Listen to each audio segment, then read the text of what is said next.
از حسن رویت گویم، از رنگ مویت گویم، از لطف و زیبایی. فارغ از نگران عشقت را میخواهم از دل و جان.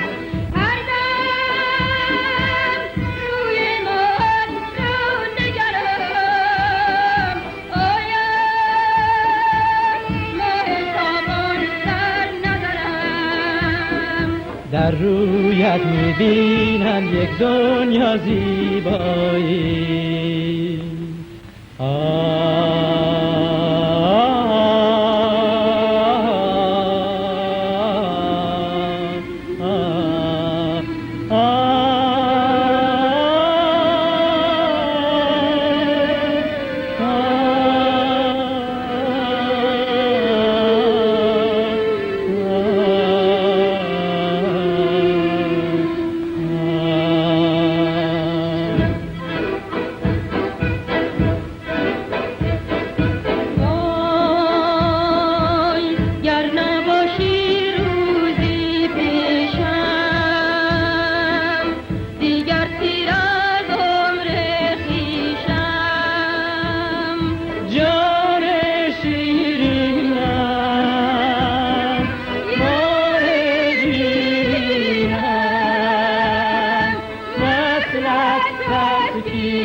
بر تو مفتون شدم.